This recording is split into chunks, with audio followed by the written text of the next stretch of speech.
My entire family, every single one of the 23 of them, flew across 15 states just to watch my sister pop a balloon filled with pink confetti, charter flights, coordinated outfits, a $40,000 beachfront resort in Marco Island, Florida.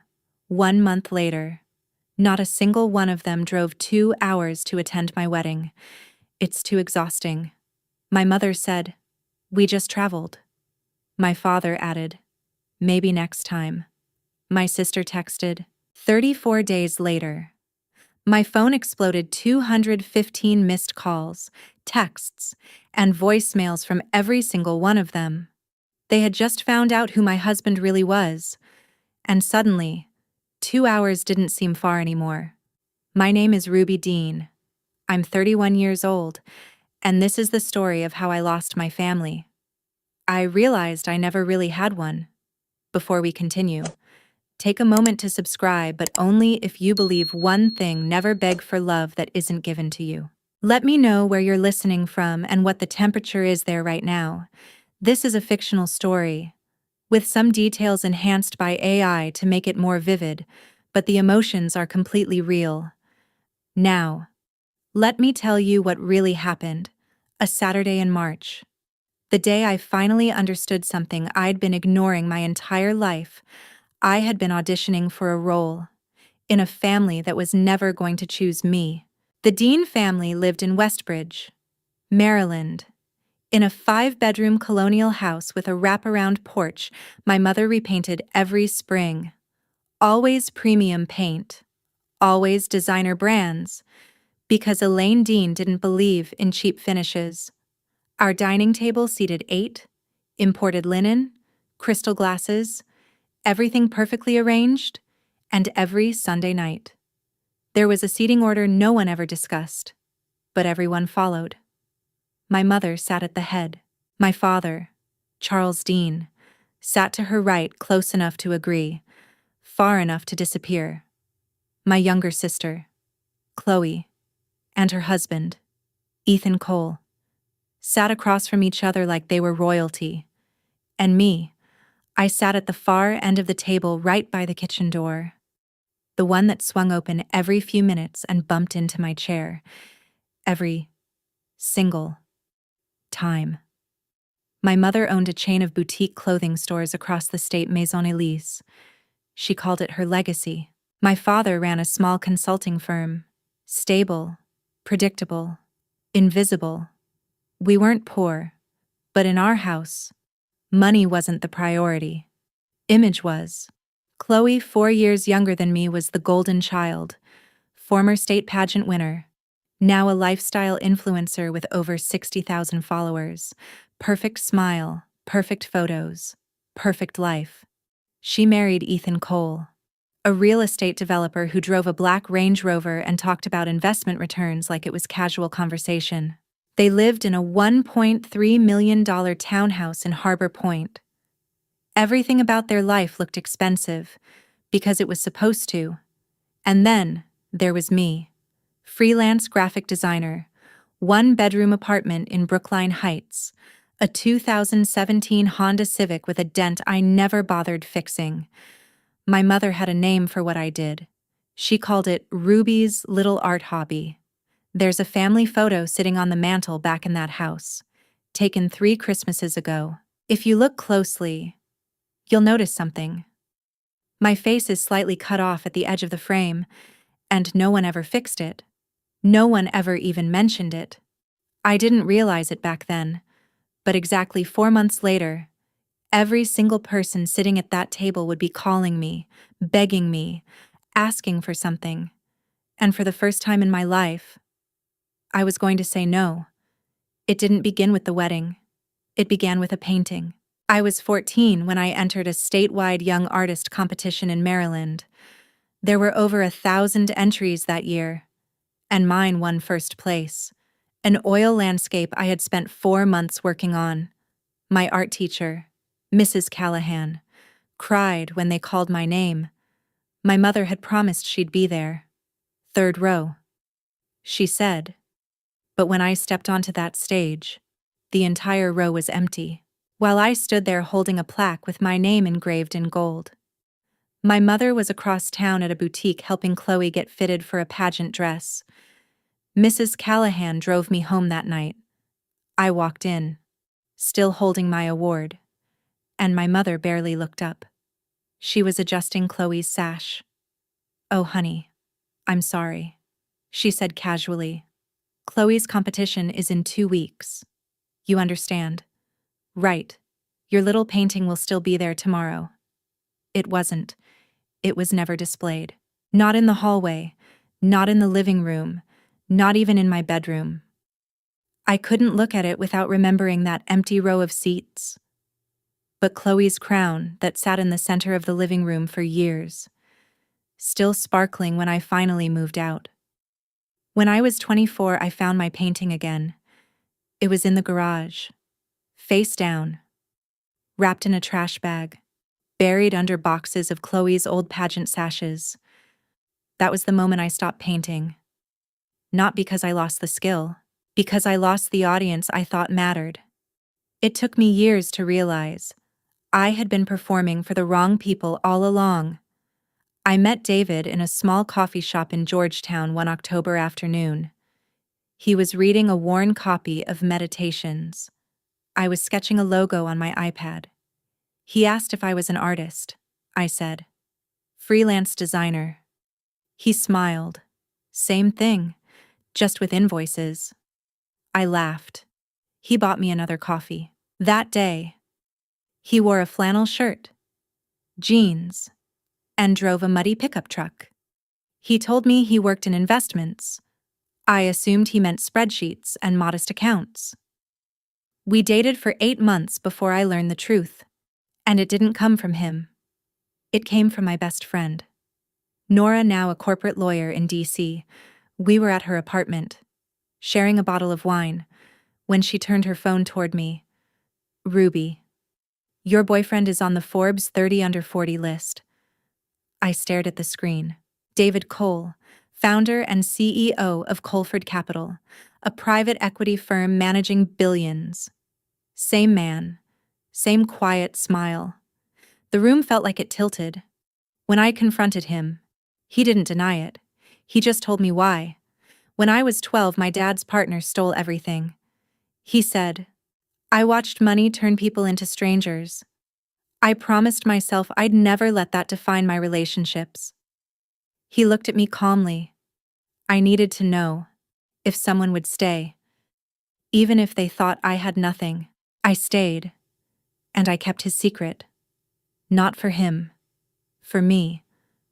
I wanted my family to love me, without knowing what his name was worth. Nora warned me, if they ever find out, they'll suddenly care. I told her she was being dramatic. She told me she was being honest.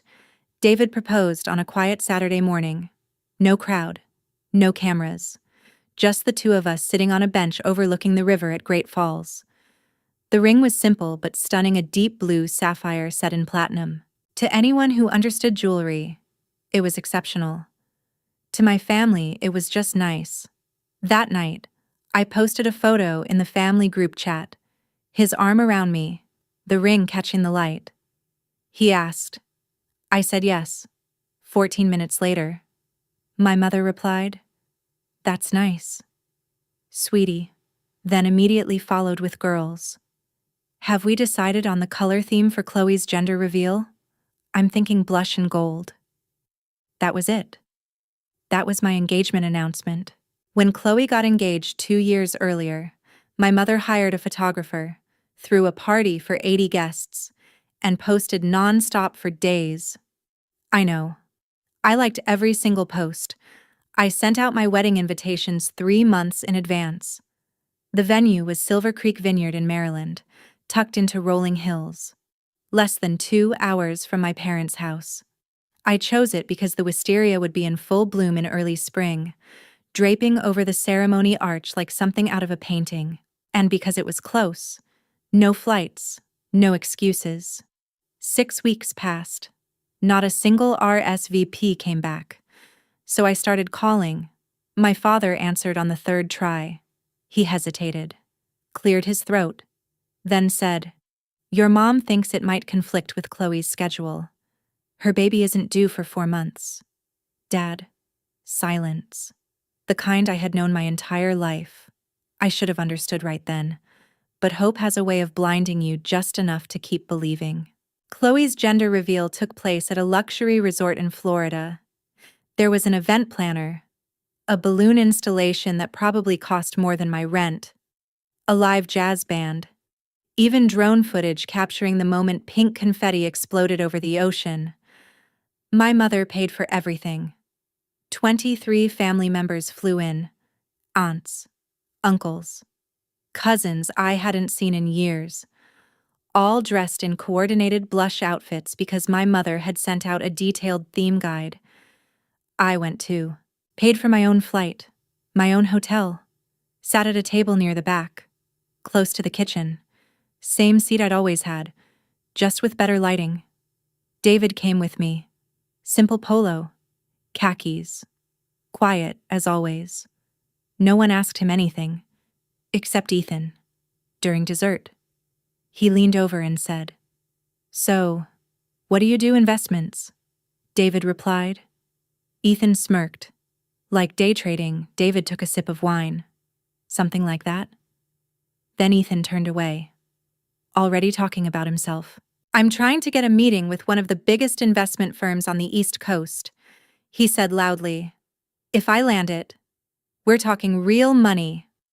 David sat 3 feet away, unbothered. I squeezed his hand under the table. He didn't react. Near the cake table, I overheard my mother talking. 40,000. She said proudly. I put in 15 myself. Only the best for Chloe. I stood there, thinking about my wedding invitation sitting unopened in mailboxes, and I still clapped when the confetti fell. The responses finally came in, 4 weeks before my wedding.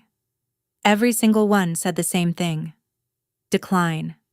Aunt Karen said they were too tired from traveling. She had just flown to Florida. A 2-hour drive to my wedding was suddenly too much. Uncle Mark said it was too far for a weekend. He had flown across the country for a party. Chloe said she couldn't travel because of the pregnancy. She was 5 months along. The same 5 months she had danced all night in heels at her own event. My father texted, "I'll try." He didn't. He never came. 10 days before the wedding. My mother called. I recorded it. Nora had told me months earlier. Start documenting everything. I didn't question her. "Sweetheart," my mother said gently. "It's just a small ceremony." Right. Not like Chloe's event. That was something special. Don't take it personally. I stared at my invitation on the desk. Cream paper. Gold lettering. March 15th. The day that was supposed to matter. 23 invitations. 23 rejections. And my mother still had the audacity to call my wedding insignificant. I didn't cry. Not that night. I opened my laptop, screenshotted every message, every excuse, every RSVP, saved them all in a folder. Nora had said, "Document everything, not for revenge, for clarity." At the time, I didn't fully understand what she meant. I would soon. The morning of my wedding arrived quietly. Silver Creek Vineyard stretched across rolling green hills, the ceremony arch covered in soft purple and white flowers. It looked like something I would have painted years ago, back when I still believed moments like this would be shared. 60 white chairs were set out, 30 on David's side, 30 on mine. By 3:15, every seat on his side was filled. His mother, Eleanor Cole, sat in the front row, elegant and composed. His brother had flown in from California, his closest friends, his colleagues, people who chose to be there. 30 chairs, 30 people. On my side, there were 6. Nora, 3 college friends, 2 former co-workers, and 24 empty chairs. The wedding planner leaned toward me gently. "Do you want to move some guests over?" I looked at those empty seats, sunlight falling across them like a still photograph. No, I said. Leave them. I wanted to remember. 10 minutes before the ceremony, David found me. He held my hands and said quietly, "Their absence isn't your failure. It's theirs. And one day, they'll understand what they missed." I nodded. For the first time, I believed him. During the ceremony, his mother read a poem about people who stay and people who choose to love without conditions. I cried. Not because I was hurt, because I finally understood something I had refused to accept for years. I had spent my entire life asking for love from people who didn't have it to give. If you think my family was right to ignore my wedding and choose my sister's event instead, comment support. But if you believe that kind of behavior is nothing but cold and careless, comment heartless. Sometimes, what hurts the most isn't distance. It's realizing who was never willing to show up for you. After the ceremony, while guests mingled and laughed under the afternoon light, Nora pulled me aside. She showed me her phone. My mother had posted a photo. Brunch with Chloe. Smiling. Perfect lighting. Caption Mother-Daughter Day. Same time. Same afternoon. 2 hours away from where I stood in a wedding dress. She had chosen Eggs Benedict over my wedding. I looked back at those empty chairs. They weren't a mistake. They were proof. 3 days later, I was still in the family group chat. I didn't leave. Part of me wanted to see what they would say. What they said was worse than silence. Chloe texted first. "So, how was the little wedding? Did you go all Pinterest with it?" My mother followed. "I'm sure it was lovely." "Sweetie, send pictures when you can. No apology, no acknowledgement. Just the assumption that my wedding didn't matter." Ethan added. "Heard your husband works in investments." "Sounds fun." "Day trading." "Right." Then Aunt Karen posted a photo from a resort in Mexico. Needed this after all that traveling. She had just told me she was too tired to attend my wedding. I read every message. Didn't reply to a single one. I just took screenshots. Slowly, carefully, like collecting evidence. That night, Nora called. "Ruby, are you okay?" I was sitting on my couch. Laptop open. Messages glowing on the screen. David was in the kitchen, giving me space. "I'm done hoping," I said quietly, "and I'm done staying silent." I created a folder, named it Receipts. I uploaded everything. The RSVP cards, the texts, the excuses, the recording of my mother's call, even a comparison list of who flew to Florida and who refused to drive 2 hours for me. Nora had told me to document everything for clarity. Now I understood. Clarity isn't light, it's weight.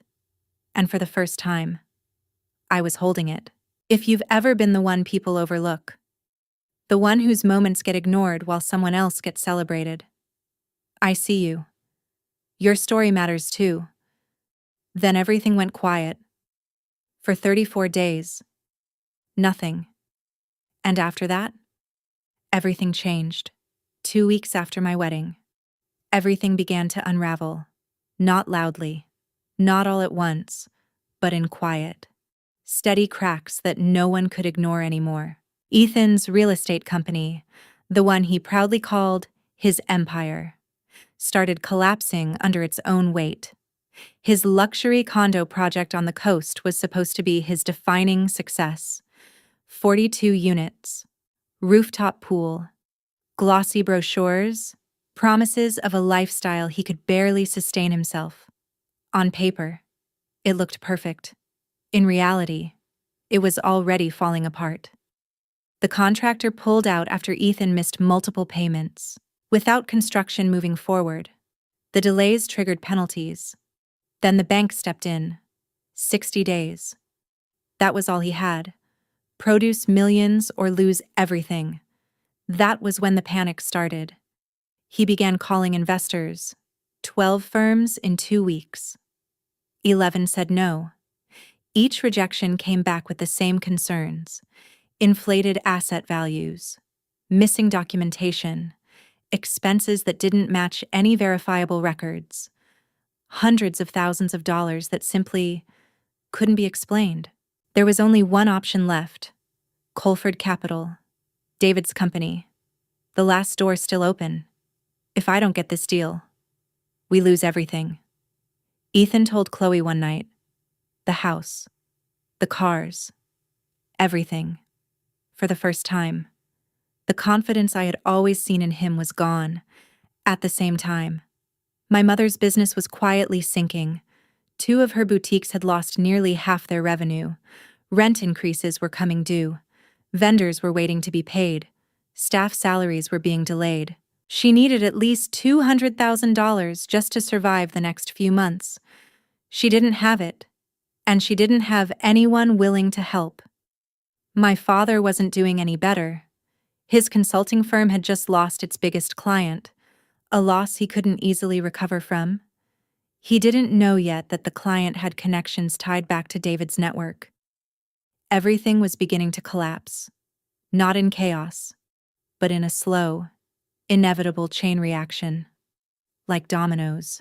And the strangest part: the same family who couldn't drive 2 hours for my wedding had no idea that the answer to all their problems was sitting across from me at breakfast every morning. They had overlooked it, just like they had overlooked me. The truth came out on a Tuesday. Ethan's business partner was preparing a proposal for Colford Capital. Standard process: research the firm, understand their portfolio, learn who you're dealing with. He searched David's name and found the article, Forbes 30 under 40, founder and CEO, billions under management. The photo stared back at him. Same face, same calm expression. The same man who had sat quietly at their table months earlier, wearing a simple shirt, saying almost nothing. The same man they had dismissed. He stared at the screen, then slowly turned the laptop toward Ethan. Isn't this the guy from your wife's sister's wedding? Ethan leaned in. Confusion, recognition, then something else: fear. 3 seconds. That was all it took. He grabbed his phone and called Chloe. Chloe called my mother. My mother called my father. Within minutes, everything connected. Everything made sense. Everything changed. I didn't hear it from them. I heard it from Nora. And what stayed with me wasn't what they said. It was what they didn't say. Not one of them said, "We should have been there." Not one of them said, "We made a mistake." Not one of them mentioned my wedding at all. The first thing my mother said was, "This changes everything. Call Ruby. Be nice. Be nice." After 31 years of being invisible, of being overlooked, of being treated like I was optional. Her plan wasn't to apologize. It wasn't to reflect. It wasn't even to acknowledge what they had done. It was to be strategic, to adjust, to reposition. I sat there, holding my phone, trying to process it, and I realized something that hurt more than anything else. I didn't know what was worse: being ignored all those years, or suddenly being remembered for the wrong reason. 34 days after my wedding, everything shifted again. It was a quiet Saturday morning, the kind that usually starts slow, but not that day. My phone began vibrating on the nightstand, relentless. I picked it up. Dozens of missed calls, messages stacked on top of each other, voicemails, emails, notifications from every direction. Names I hadn't seen appear on my screen in over a month were suddenly everywhere. People who couldn't find 2 hours to show up for me now couldn't stop reaching out. 215 attempts to contact me, and my mother alone had called 12 times. The messages didn't just come, they flooded in, one after another, like a dam had broken overnight. "Ruby, baby, call me back. I miss you so much. Let's have lunch this week. Bring David. We'd love to get to know him better. That was my mother. Her voice in the voicemail sounded soft, almost warm, like nothing had ever happened, like she hadn't told 23 people not to come to my wedding, like she hadn't chosen someone else over me again and again. Then Chloe. Oh my God. Ruby. Why didn't you tell me David is basically famous? We should all get together. Ethan would love to meet him properly. I stared at the message for a long time. Properly. As if the first time didn't count. As if the dismissal, the smirk, the quiet disrespect had just disappeared. Then Ethan, the same man who had leaned across a table and reduced David to a hobby. His voicemail sounded rehearsed, careful, controlled. Hey Ruby, I think we got off on the wrong foot. I'd really like to grab a drink with David. Talk business? Talk business. That was what this was about now. Not family, not connection, not me, business. Suddenly, everyone had time. Aunt Karen, who had been too exhausted to attend my wedding, was now asking when she could come visit. Aunt Rachel, fresh off a vacation she had somehow found the energy for, said she had been thinking about me. Thinking about me. The words almost made me laugh. My father sent one message. Just one. I'm sorry. I should have been there. He was the only one who mentioned my wedding, the only one who acknowledged it at all. But even that message didn't feel right. It came too late. It came at the exact moment they realized who David was. It didn't feel like regret. It felt like timing. Like someone had finally realized they missed something valuable. David sat beside me as I scrolled through everything. He didn't interrupt, didn't advise, didn't try to influence me. He just read quietly over my shoulder. Then he said, "Your decision. I'm with you." That was it. No pressure, no expectation, just presence. I turned my phone face down. 2 hours had been too far for them. Now suddenly, distance didn't exist at all. I didn't answer a single message. Not one. 3 days later. The doorbell rang. I wasn't expecting anyone. I opened the door, and there she was. My mother. Perfect as always. Hair in place. Makeup flawless. Clothes carefully chosen. Holding a gift basket like it meant something. "Ruby," she said, stepping forward and wrapping her arms around me. "I've missed you so much." I didn't hug her back. She didn't seem to notice, or maybe she chose not to. She walked into my apartment without asking, like she still belonged there, like she had never left. Her eyes moved quickly, scanning everything, the furniture, the desk, the details, evaluating. Then her gaze landed on the painting above the couch. She paused for half a second, then moved on. She didn't recognize it, didn't know what it was, didn't know its value, and somehow that felt exactly right. She placed the basket on the counter, turned to me, and got straight to the point. "So David works in finance," she said. "Ethan says he's very successful. We should all have dinner together, as a family." I looked at her, really looked at her. "As a family?" She smiled. Smooth and practiced. "Of course. The same family that didn't come to my wedding." Her expression barely shifted. "Oh, honey," she said lightly. "Don't dwell on that. Everyone was busy. Busy." That word again. She waved her hand, like brushing crumbs off a table. "Now tell me about David. What exactly does he do?" That was the moment. Clear, sharp, undeniable. I stepped closer. "You didn't come here because you miss me." Her smile tightened. "Just slightly. You came because you looked him up." For a second. Just a second. The mask slipped, I saw it. The irritation, the calculation, the truth. That's not fair. Ruby, she said, I'm your mother. Then act like one. The words came out steady, not loud, not emotional, just final. I walked to the door and opened it. She stood there for a moment, frozen, like she hadn't expected resistance, like this wasn't how the script was supposed to go.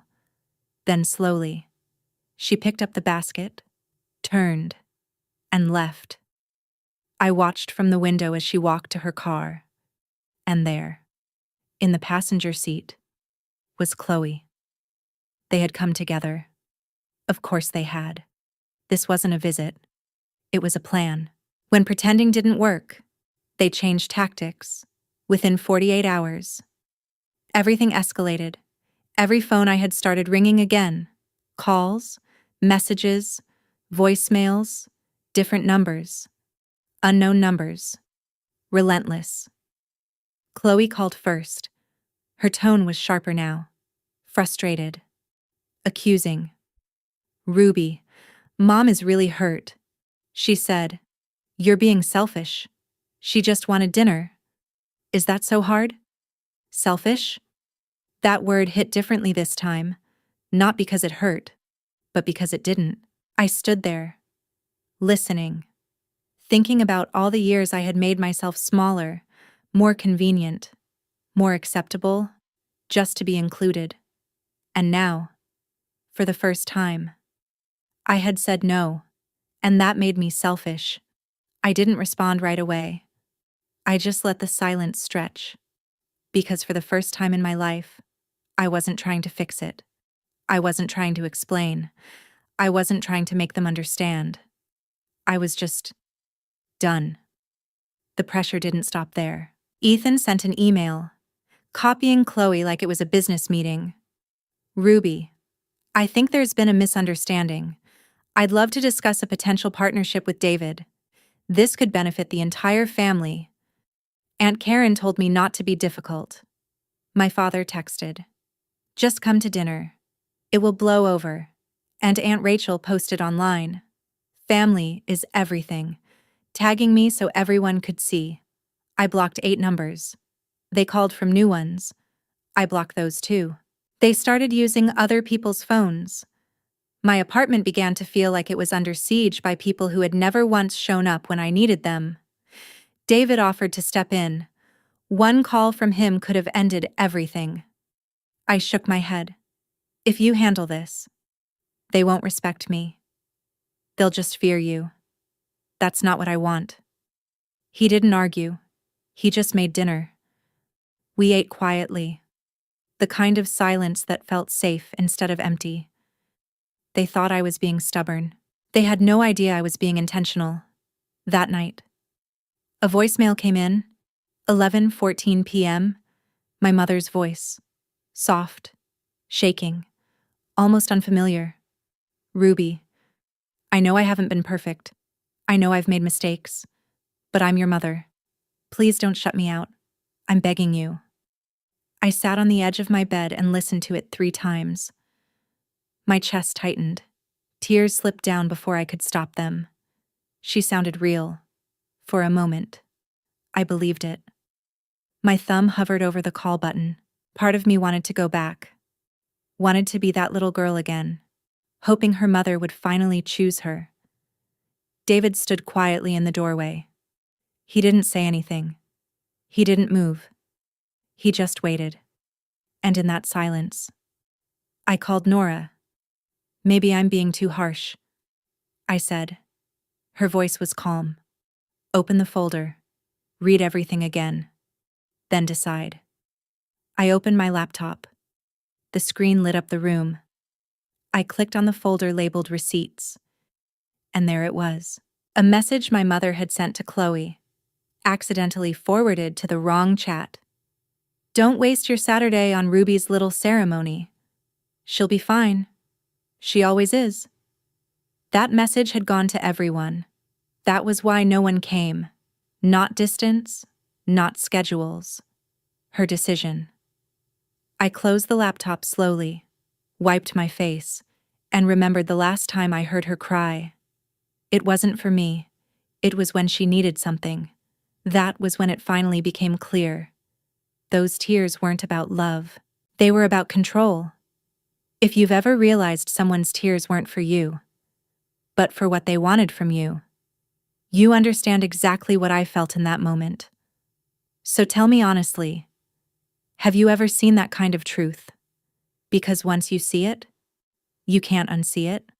And once I understood it, I knew exactly what I needed to do.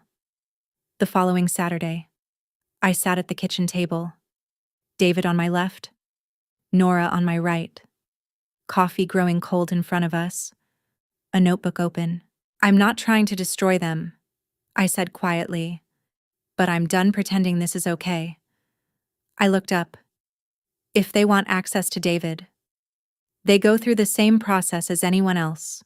No exceptions, no shortcuts, no family privileges. David leaned back slightly. You should know. David looked at me with that same calm, steady expression he always had when things got complicated. Ethan submitted a proposal to Colford Capital 2 weeks ago. He said, "My team already reviewed it." I frowned slightly. "And there are problems. 3 major ones." His tone shifted into something more precise, almost clinical. He overvalued his assets by about 30%. The project is missing a required insurance bond, and there's over $300,000 in operating expenses with no documentation, no receipts, no paper trail, just numbers written down and expected to be believed. David leaned back slightly. My team was going to reject it regardless. The deal doesn't make sense. Nora glanced at me. So this falls apart on its own. David nodded.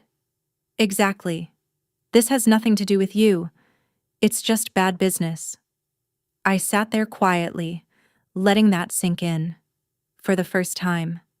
I didn't need to argue. I didn't need to defend myself. I didn't need to fix anything. All I had to do was step back. Stop explaining. Stop smoothing things over. Stop being the invisible bridge between their problems and their solutions. That alone would be enough. But I knew something else was coming. 3 weeks later, David was set to receive an award at a major charity gala. 400 guests. Black tie. The kind of event where influence moved quietly through conversations and handshakes. And I knew my family. If they found out, they would show up. Nora slid a folder across the table. Inside were printed screenshots, RSVP cards, messages, a side-by-side comparison of who had flown across the country for Chloe and who refused to drive 2 hours for me. This isn't for revenge, she said softly. It's for truth. I nodded. I didn't want to hurt them. I just wanted them to see themselves clearly, without excuses. The rejection came on a Monday. Clean, professional, final. After careful review, the investment does not meet our criteria due to financial inconsistencies and risk exposure. Ethan read it standing in his office. Then he sat down. Then he covered his face with his hands. He called Chloe that same afternoon. Later, Nora told me it was the first time Chloe had ever heard him cry. That night. Ethan tried to reach David directly. He called the office line. The response was immediate and polite. Mr. Cole does not accept unsolicited calls. No exception. No access. No second chance. Ethan hung up, sat in his car in silence for nearly 30 minutes. Then he made another call. To my mother. I need Ruby to talk to him, he said. If this deal doesn't go through, we lose everything. My mother didn't pause. Leave it to me. Within a week. She secured a table at the gala, $5,000. Money she didn't have. Charged to a credit card that was already behind. $5,000 to sit in the same room as the man she had never once cared to know. $5,000 to fix something that could have been solved with 2 hours of her time. The irony settled heavily in my chest. While Ethan's world was collapsing fast, my mother's was unraveling more quietly. 2 of her stores were already struggling. Sales had dropped sharply. Rent increases were coming. Vendors were waiting to be paid. She needed money just to stay afloat. But instead of adapting, she had ignored every warning, ignored change, ignored advice, ignored reality. And now reality was catching up. The business she once called her legacy was slipping through her hands. The image she had spent decades building was starting to crack. Everything they believed was stable wasn't. Everything they thought they controlled, they didn't. And for the first time in my life, I wasn't there trying to hold it together. I wasn't fixing the gaps. I wasn't making excuses. I wasn't standing quietly in the background, making sure everything looked fine. I had stepped away, and without me there, everything began to fall exactly where it was always going to fall. What made it worse was that I had already tried to help her long before everything fell apart. 2 years earlier, I had been sitting at that same dining table, at the same seat near the kitchen door, watching everyone talk over me like I wasn't there, and in one quiet moment, I told my mother I could build her entire online business, a full e-commerce website, a brand refresh, social media integration, everything she needed to bring her boutiques into the modern world. I offered to do it for free. A gift. She smiled at me the way adults smile at children who say something unrealistic. "Sweetie, stick to your little drawings," she said. "Retail is a different world." I remember nodding, pretending it didn't matter. But now that different world was closing in on her from every direction. Sales were dropping. Rent was rising. Bills were stacking faster than she could hide them. She needed at least $200,000 just to keep her remaining stores open. The bank wanted a co-signer, an investor, something solid. She had nothing. Then she heard about David. And suddenly, everything shifted. If David could save Ethan's collapsing business, then surely he could save hers too. 2 problems, 1 solution. And for the first time in years, I wasn't invisible to her anymore. That night, she called my father. "We are going to that gala," she said. "I don't care what it costs." They bought a table they couldn't afford. $5,000 charged to a credit card that was already past due. $5,000 to sit in the same room as the man they had never bothered to know. The next day, David's mother called me. "Ruby," she said gently, "your family just reserved a table for the gala. Is that intentional?" I stood by the window, looking out at the quiet street below. "I don't think they understand what intentional means," I said. The night before the gala, I stood in front of the mirror in David's apartment. The city lights stretched behind me, reflected in the glass. The dress he had chosen was simple, elegant, the kind of beauty that didn't demand attention, but held it anyway. I still kept my old apartment. I never gave it up. I didn't want to forget who I was before everything changed. I looked at my reflection. 31 years old, composed, steady, standing in a place I had built for myself. And yet, all I could see was a 14-year-old girl, standing on a stage, holding an award, looking out at an empty row of seats where her family was supposed to be. That version of me had waited, hoped, believed, and gone home alone. David stepped up behind me, his presence calm and grounding. "You don't have to say anything tomorrow," he said quietly. "Just being there is enough." I met his eyes in the mirror and shook my head. They need to hear it.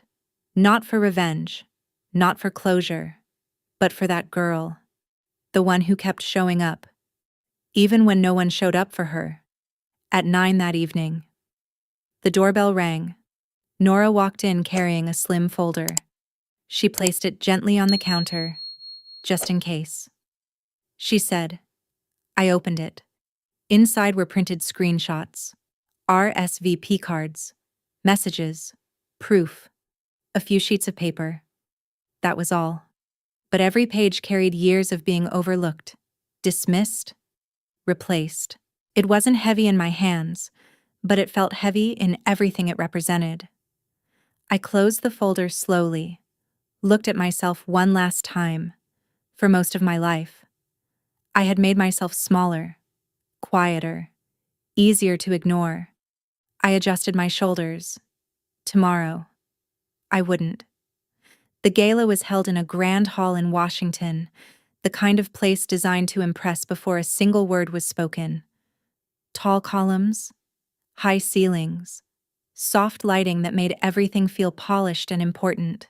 Hundreds of guests filled the room, black suits, evening gowns, conversations layered with influence and power.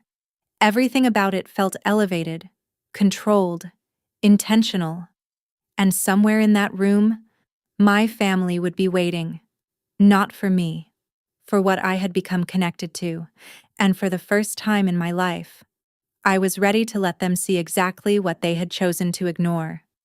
The room was already alive with energy before the speeches even began. Hundreds of guests filled the hall. Conversations overlapped. Glasses clinked. Power moved quietly from table to table. David and I arrived together. He wore a tailored black tuxedo, calm as always. I held a small clutch with a few folded pages inside. As we walked in, people immediately recognized him. CEOs, investors, politicians. They shook his hand, greeted him warmly, congratulated him. Then they turned to me. You must be Ruby, one woman said with a smile. David talks about you all the time. I smiled back, polite, composed. Then I saw them, across the room, near the back. At a table pushed slightly to the side, my family, my mother in a bright red dress that tried too hard to impress, Chloe sitting stiffly, one hand on her bag, Ethan adjusting his jacket, my father staring down at the table. They hadn't seen me yet. They were scanning the room, searching for David. They didn't realize I was already there, watching them. The host stepped onto the stage. Please welcome tonight's honoree, founder of Colford Capital, David Cole. The room erupted in applause. David stood. So did I. 400 people clapped. And across the room, everything changed. My mother froze.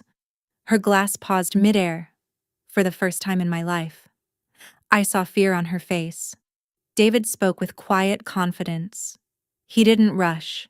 He didn't perform. He spoke about responsibility, about impact, about what success really means. The room listened. Then he paused, looked directly at me. I want to thank the person who reminds me every day that success isn't about what you build. It's about who stands beside you when you have nothing. My wife, Ruby. The spotlight found me. I stood, and the entire room rose with me. Applause filled every corner of that hall. At their table, everything fell apart. My mother's face drained of color. Chloe gripped Ethan's arm. Ethan didn't move. My father stared down like he couldn't look up. After the speech, I saw them coming. My mother led the way. Posture perfect, smile already in place. Ruby, she said, opening her arms. Look at you. We are so proud of you. She reached for me. I didn't move. Hi, Mom, I said calmly. Interesting you made it here. You couldn't come to my wedding. But this wasn't too far. Her smile flickered. Oh, sweetheart. Don't be like that. We're here to support you. You're here because Ethan needs money. The words landed hard. People nearby turned. The air shifted. For a moment, no one spoke. Then she recovered. This isn't the place. Ruby, you're right, I said. The place was my wedding. 2 hours away. You didn't come. Ethan stepped forward quickly. Ruby, let's talk privately. I have a proposal for David. I opened my clutch, took out a folded page, and handed it to him. This is what you said about my wedding. He hesitated, then took it. His expression changed as he read. That's taken out of context. I didn't respond. I pulled out another page, and this is what Mom sent to everyone, telling them not to come. I read it out loud. Don't waste your Saturday on Ruby's little ceremony. She'll be fine. She always is. My mother's face went still. Chloe started crying. Ruby, you're making a scene, she whispered. I looked at her. No. You made a scene. It cost $40,000 and everyone showed up. I asked for 2 hours. I got nothing. More people had gathered now. No one interrupted. No one defended them. They just listened. I folded the pages, placed them back into my clutch, and closed it. You didn't come to my wedding because it wasn't worth your time, I said. You came here because my husband is worth your money. I know the difference, and now everyone else does too. Ethan dropped the act. Ruby, come on, he said, his voice breaking. This is business. You can't let emotions destroy a deal like this. Before I could respond, David stepped forward. He had been standing quietly the whole time. His voice was calm, steady, undeniable. The deal was rejected 3 weeks ago. Mr. Cole, your financials didn't meet our standards. This has nothing to do with Ruby. Ethan stared at him, speechless, like someone who had just realized the door was never open. My mother tried one last time. She reached for my hand. Ruby, I'm your mother. You can't do this to your family. I gently pulled my hand away. You already chose which family mattered, I said. I'm just respecting your choice. Chloe was crying now, mascara running, one hand resting on her stomach. This isn't fair. Ruby, I'm about to have a baby. I looked at her quietly. I hope you show up for her, I said, the way no one showed up for me. The room went silent. No one moved. No one spoke. My father stood behind them, hands in his pockets, avoiding my eyes. Then finally, he said it. I'm sorry. I should have been there. For a moment, I almost believed him. For a moment, I wanted to be that girl again, the one who thought silence meant kindness. But I knew better now. I know. Dad, I said softly, but sorry. Said here, tonight. Doesn't mean the same thing. It just means you need something. I turned away, took David's arm, and walked back toward the main table. His mother was waiting, her smile gentle and real. Behind me, everything fell quiet. For the first time in her life, my mother had nothing to say. The rest of the night drew a clear line. Warmth filled every part of the room except one, at their table. No one approached. No one engaged. They sat there, alone, surrounded by people who had just seen the truth. The shift in the room was immediate. 2 board members who had overheard everything quietly moved away. One of them, a woman who had been my father's biggest client, leaned toward her husband and said something under her breath. After that, she never looked in my father's direction again. Ethan made one last attempt. He approached a man near the bar, introduced himself, and rushed through a pitch in less than a minute. The man listened, took a sip of his drink, then said calmly, I think you should focus on your family first. Then he walked away. Chloe left before dessert. She spent 10 minutes crying in the bathroom before calling a ride and leaving. My mother stayed a little longer. She drank quickly, too quickly. And eventually my father had to guide her out of the room. His face looked empty, like something had finally broken inside him. At our table, everything felt different. David introduced me to the director of the foundation. She needed a designer for a major project: branding, digital campaigns, outreach. We talked for nearly an hour. She liked my work. She liked my ideas. She never once mentioned David. For the first time, I was seen for who I was. David's mother gently squeezed my hand. "You handled that with more grace than they deserved," she said. I didn't answer. I didn't need to. A week later, an article was published. It wasn't about the confrontation. It was about us, about David's work, about the foundation, about me. They called us a partnership built on values, not appearances. My family read every word. I knew because Nora told me they shared it in the group chat, the same group chat I had already left. Then everything began to collapse. The bank moved forward. Ethan failed to secure funding. The project was taken from him. Everything he had invested was gone. His company shut down. The house went on the market. And just like that, the life they had built started to disappear. Chloe moved back into my parents' house. Then another truth surfaced. During the financial review, missing money was uncovered. Hundreds of thousands of dollars.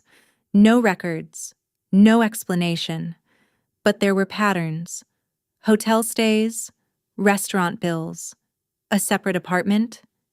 Ethan had been having an affair for months. Through the pregnancy, through the celebration, through everything. She called me at 2 a.m. Her voice was different. No confidence, no performance.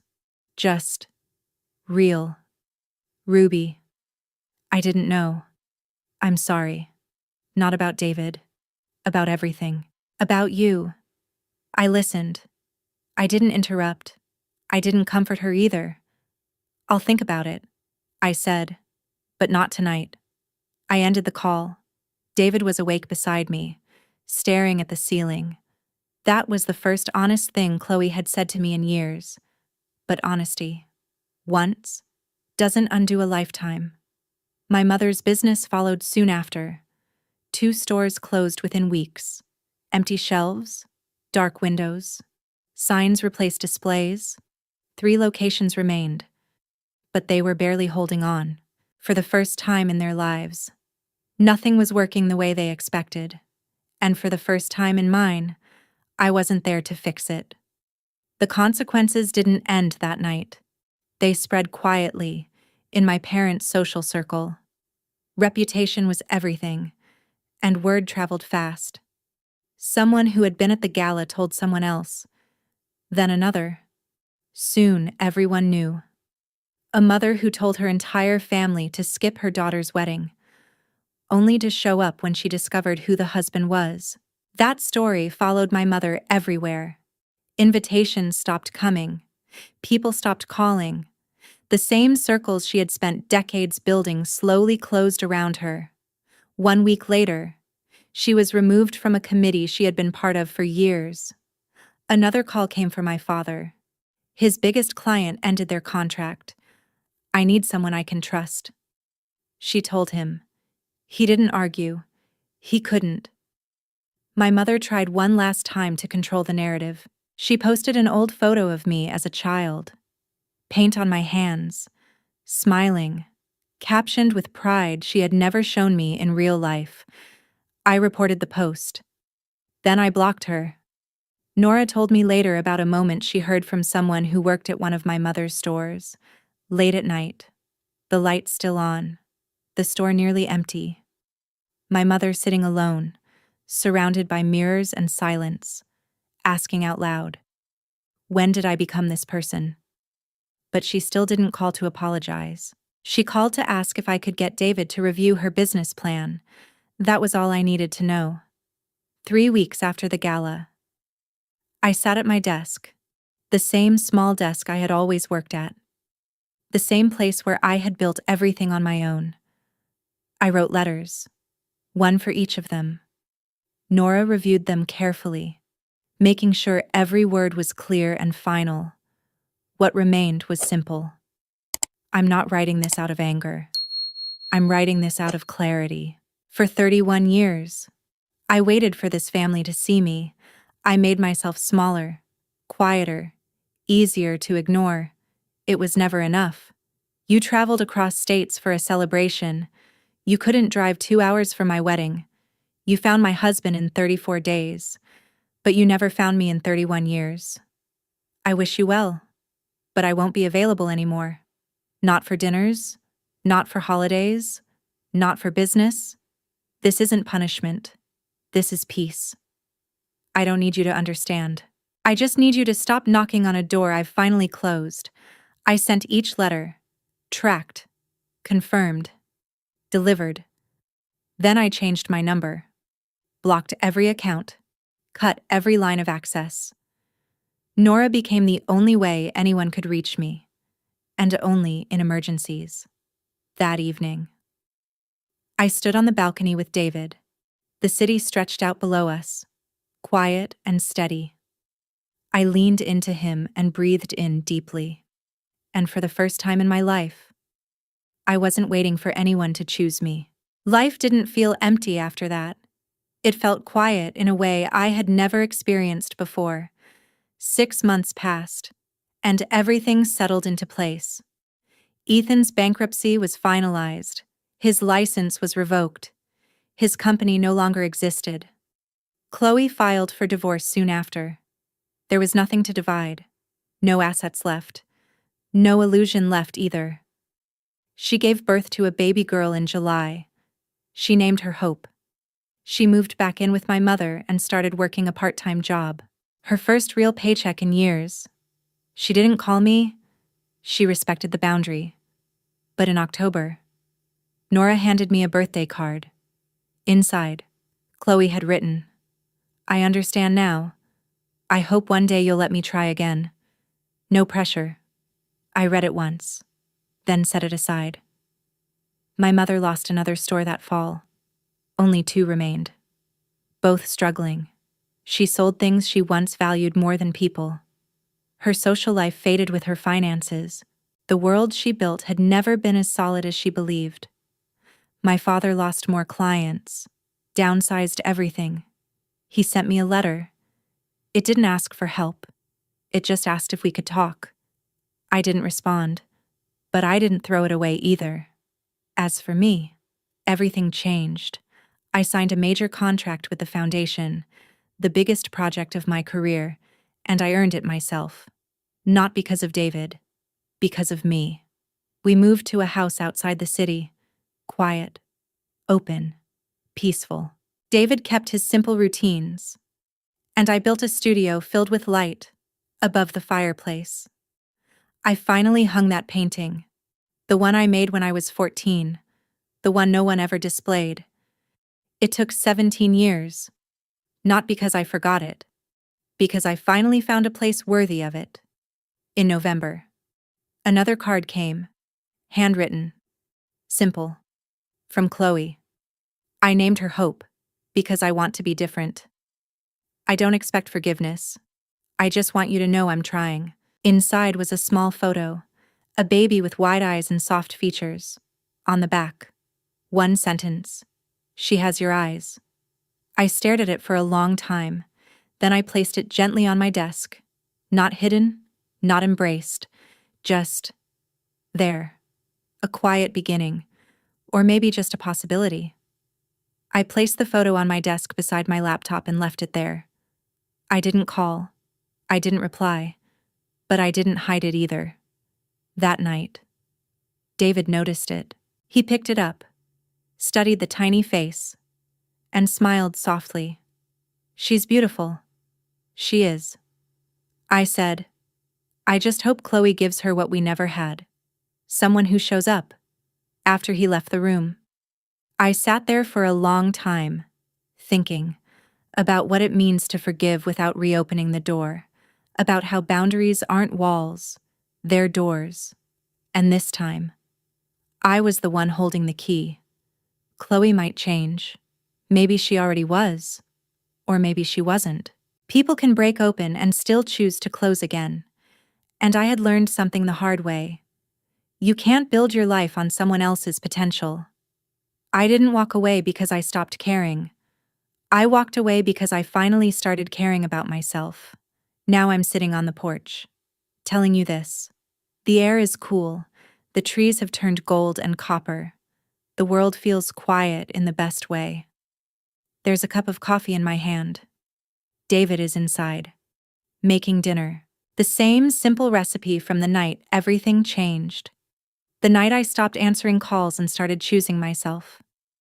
My phone is quieter now. No constant messages. No empty conversations. Just a few names that matter. People who show up. People who stay. The old group chat is gone.